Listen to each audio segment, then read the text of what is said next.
ಇತ್ತ ಉದಯ್ ಸಿಂಗ್ ಉತ್ತಮ ಸೇನಾನಿಯಾಗಿ ರೂಪುಗೊಂಡ, ಮೇವಾಡದ ರಾಜ್ಯ ವ್ಯಾಪ್ತಿಯನ್ನು ವಿಸ್ತರಿಸಿಕೊಳ್ತಾ ಸಾಗಿದ. ಆ ಸಂದರ್ಭದಲ್ಲಿಯೇ ವಕ್ಕರಿಸಿದವನು ಅಕ್ಬರ. ಅಕ್ಬರನ ಅಬ್ಬರಕ್ಕೆ ಹೆದರಿದವರೆಲ್ಲ ಅವನೊಂದಿಗೆ ಸಂಧಾನ ಮಾಡಿಕೊಂಡ್ರು.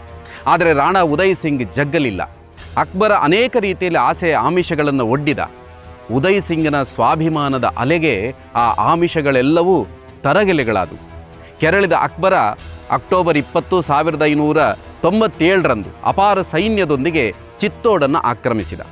ಕೊಂಚವೂ ವಿಚಲಿತನಾಗಲಿಲ್ಲ ಉದಯ್ ಸಿಂಗ್. ಯುದ್ಧ ಆರಂಭ ಆಯಿತು. ಸುಮಾರು 5 ತಿಂಗಳ ಕಾಲ ಯುದ್ಧ ನಡೆಯಿತು. ಅಕ್ಬರನ ಅಪಾರ ಸೈನ್ಯದ ಮುಂದೆ ಉದಯ್ ಸಿಂಗ್ ತಲೆ ಬಾಗಲಿಲ್ಲ. ಆದರೆ ಎರಡೂ ಕಡೆ ಅಪಾರ ಸಾವು ನೋವುಗಳಾಯಿತು. ಈ ಯುದ್ಧ ಮುಂದುವರೆದರೆ ಮೇವಾಡದ ಭವಿಷ್ಯದ ದೃಷ್ಟಿಯಿಂದ ಒಳಿತಲ್ಲವೆಂದು ಅರಿತಂಥ ರಾಣಾ ತನ್ನ 16 ಮಂದಿ ವೀರ ಸರದಾರರಿಗೆ ಚಿತ್ತೋಡದ ಜವಾಬ್ದಾರಿಯನ್ನು ಒಪ್ಪಿಸಿ ತಾನು ಅರಾವಳಿಯ ದುರ್ಗಮ ಬೆಟ್ಟಗಳ ಮಡಿಲಲ್ಲಿ ಮರೆಯಾದ. ಅಕ್ಬರ್ ಈಗ ಆ ಸರದಾರರಿಗೆ ಆಮಿಷಗಳನ್ನು ಒಡ್ಡತೊಡಗಿದ. ಅವರೋ ಪ್ರಾಣವನ್ನಾದರೂ ಕೊಟ್ಟಾರು, ಆದರೆ ತಾಯ್ನಾಡನ್ನಲ್ಲ. ಅಕ್ಬರ ಮತ್ತಷ್ಟು ವ್ಯಗ್ರನಾದ. ರಜಪೂತರ ಶಕ್ತಿ ಕುಂದಿತು. ಅಕ್ಬರ ಚಿತ್ತೋಡದ ಕೋಟೆಯೊಳಗೆ ಪ್ರವೇಶ ಮಾಡುತ್ತಾನೆ. ಕಂಡವರನ್ನೆಲ್ಲ ಕೊಲ್ಲಿ ಎಂದು ಸಾಮೂಹಿಕ ಕಗ್ಗೊಲೆಗೆ ಆಜ್ಞಾಪಿಸಿದ. ಅಕ್ಬರ ಆತ ಅನ್ಯಮತ ದ್ವೇಷಿಯಲ್ಲ ಅನ್ನುವವರ ಗಮನಕ್ಕೆ ಅಂದು ಅಕ್ಬರನಿಂದ ಹತರಾದ ಮೇವಾಡದ ಅಮಾಯಕ ರೈತಾಪಿ ಪ್ರಜೆಗಳ ಸಂಖ್ಯೆ ಸುಮಾರು 30,000 ಅನ್ನುವುದನ್ನು ಇತಿಹಾಸ ಹೇಳುತ್ತೆ. ಕೋಟೆ ಅಕ್ಬರನ ವಶವಾಗ್ತಾ ಇದ್ದಂತೆ ಮೇವಾಡ ಮತ್ತೊಂದು ಜೌಹರಿಗೆ ಸಿದ್ಧಾಯಿತು. 9 ಮಂದಿ ರಾಣಿಯರು, 5 ಮಂದಿ ರಾಜಕುಮಾರಿಯರು ಸೇರಿದಂತೆ 8,000 ಮಂದಿ ರಜಪೂತ ನಾರಿಯರು ಅಕ್ಬರನಿಂದ ತಮ್ಮ ಮಾನ ಉಳಿಸಿಕೊಳ್ಳಲು ಉರಿಯುವ ಚಿತೆಗೆ ಧುಮುಕಿದರು. ಇತ್ತ ಉದಯ್ ಸಿಂಗ್ ಗೋಹಿಲ್ ಎಂಬ ಆದಿವಾಸಿಗಳಲ್ಲಿ ಆಶ್ರಯ ಪಡೆದು ಋಷಿಯೊಬ್ಬರ ಆಶೀರ್ವಾದದಿಂದ ಮತ್ತೆ ಸಾಮ್ರಾಜ್ಯ ನಿರ್ಮಾಣಕ್ಕೆ ತೊಡಗಿದ. ಚಿತ್ತೋಡಿನ ಬದಲಿಗೆ ಉದಯಪುರ ರಾಜಧಾನಿಯಾಯಿತು. ತನ್ನ ಪೂರ್ವಜ ಬಪ್ಪಾರಾವಲ ನೆಲೆಸಿದ್ದ ಸ್ಥಳದಲ್ಲಿ ಬೃಹತ್ ಸರೋವರವನ್ನು ನಿರ್ಮಾಣ ಮಾಡುತ್ತಾನೆ. ಅದೇ ಇವತ್ತಿನ ಖ್ಯಾತ ಉದಯಸಾಗರ ಸರೋವರ. ಉದಯ್ ಸಿಂಗ್ ಇಹಲೋಕವನ್ನು ತ್ಯಜಿಸುವ ಕೆಲ ದಿನಗಳ ಮೊದಲು ತನ್ನ ಹಿರಿಯ ಮಗ ಪ್ರತಾಪನಿಗೆ ಪಟ್ಟ ಕಟ್ಟುವುದರ ಬದಲಾಗಿ ಕಿರಿಯ ರಾಣಿಯ ಮಗ ಜಗಮಲ್ಗೆ ಪಟ್ಟ ಕಟ್ಟಿದ. ಮುಂದೆ ತನ್ನ ಸ್ಥಾನಕ್ಕೆ ಪ್ರತಾಪನಿಂದ ತೊಂದರೆಯಾಗಬಹುದೆಂದು ತಿಳಿದು ಆತನ ಗಡೀಪಾರಿಗೆ ಜಗಮಲ್ ಆಜ್ಞಾಪನೆ ಕೊಡ್ತಾನೆ.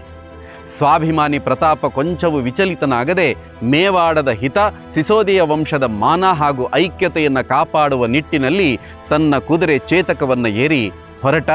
ದೂರದ ದಿಗಂತದಲ್ಲಿ ಮಾಯವಾದ. ಸಂತ ಮೀರಾಬಾಯಿಯ ಕುರಿತು ನಾವೆಲ್ಲ ಕೇಳಿದ್ದೇವೆ. ಆದರೆ ಆಕೆ ಸಂಬಂಧದಲ್ಲಿ ಮಹಾರಾಣ ಪ್ರತಾಪನ ದೊಡ್ಡಮ್ಮ ಅನ್ನುವ ವಿಚಾರ ಅನೇಕರಿಗೆ ತಿಳಿದಿರಲಿಕ್ಕಿಲ್ಲ.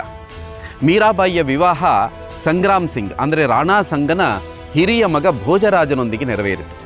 ರಾಣಾ ಪ್ರತಾಪನ ತಂದೆ ಉದಯ್ ಸಿಂಗ್ ರಾಣಾ ಸಂಗನ ದ್ವಿತೀಯ ಪುತ್ರ. ಸಂತ ಮೀರಾ ಬಾಲ್ಯದಿಂದಲೂ ಕೃಷ್ಣ ಭಕ್ತಿಯಲ್ಲಿ ತನ್ನನ್ನು ಅರ್ಪಿಸಿಕೊಂಡವಳು. ಪತಿ ಭೋಜರಾಜನ ಅಕಾಲಿಕ ಮರಣದ ನಂತರ ಆಕೆ ಮೇವಾಡವನ್ನು ತೊರೆದು ಹೊರಟ್ಲು. ಭಕ್ತಿ ಚಳುವಳಿಯ ಧಾರೆಯಲ್ಲಿ ತನ್ನನ್ನು ಸಮರ್ಪಿಸಿಕೊಂಡಳು. ಒಂದೆಡೆ ಮುಘಲರ ಪ್ರಾಬಲ್ಯ ವರ್ಧಿಸ್ತಾ ಇತ್ತು. ಆದರೆ ಇತ್ತ ರಾಣಾ ಜಗಮಲ್ಲನ ಉದ್ದಟತನ, ಬಾಲಿಶ ವರ್ತನೆಗಳು ಮೇವಾಡದ ಭವಿಷ್ಯಕ್ಕೆ ಮಾರಕವಾಗ್ತಾ ಇತ್ತು. ಎಚ್ಚೆತ್ತ ಮೇವಾಡದ ಸರದಾರರು, ಪ್ರಮುಖ ಸೇನಾನಿಗಳು ಇವರೆಲ್ಲರೂ ಸಭೆ ಸೇರಿ ಮೇವಾಡದ ಭವಿಷ್ಯದ ದೃಷ್ಟಿಯಿಂದ ರಾಣಾ ಪ್ರತಾಪನೇ ರಾಜನಾಗಬೇಕು ಎಂದು ತೀರ್ಮಾನ ಮಾಡುತ್ತಾರೆ. ಸುದ್ದಿ ತಿಳಿದ ಪ್ರತಾಪ ತಂದೆಯ ಇಚ್ಛೆಗೆ ವಿರುದ್ಧವಾಗಿ ನಡೆಯಲಾರೆ ಎಂದ.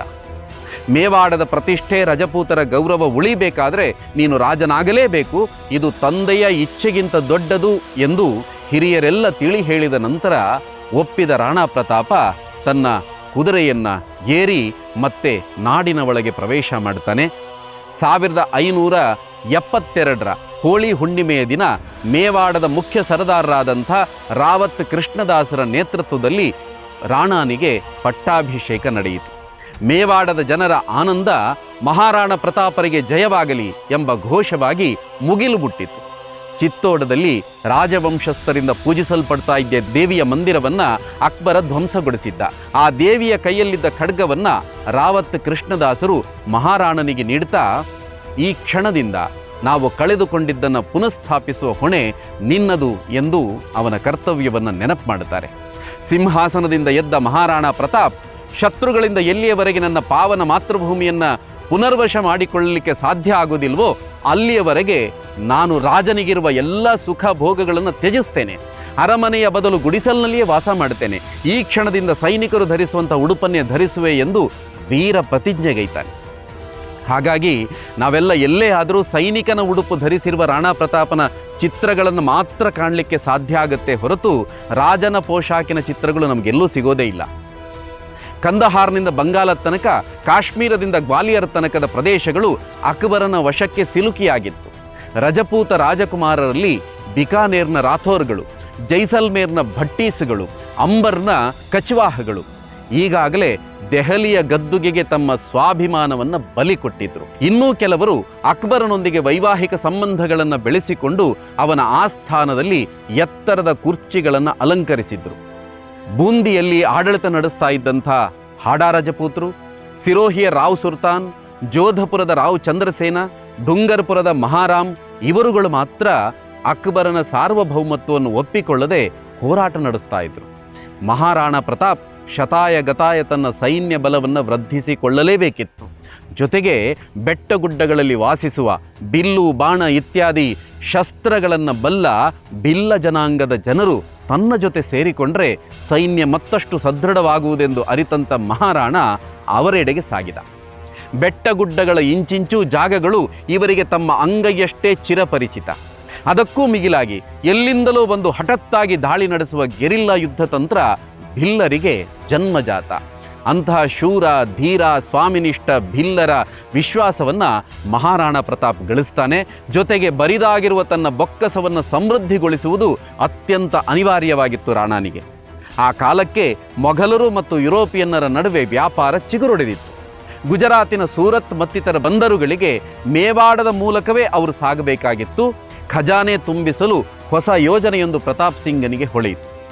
ಮೇವಾಡದಿಂದ ಸಾಗುವ ಮೊಘಲರನ್ನು ಕೊಳ್ಳೆ ಹೊಡೆಯುವುದು. ಈ ಪ್ರಕ್ರಿಯೆ ನಿರಂತರವಾಗಿ ಸಾಗ್ತಾ ಇದ್ದಂತೆ ಮೇವಾಡದ ಸಂಪತ್ತಿನ ಗುಡಾಣ ತೃಪ್ತಿಯಿಂದ ಬೀಗಿತು.